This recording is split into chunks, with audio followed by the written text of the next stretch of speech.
Hey!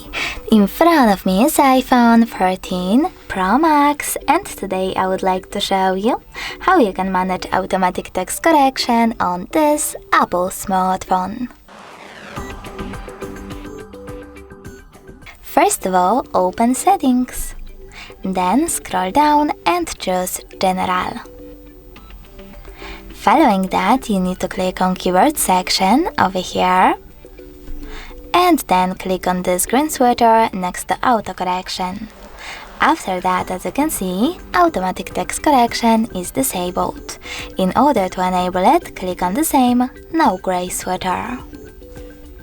Thanks so much for watching. If you enjoyed this video, leave a like, comment and subscribe. Bye!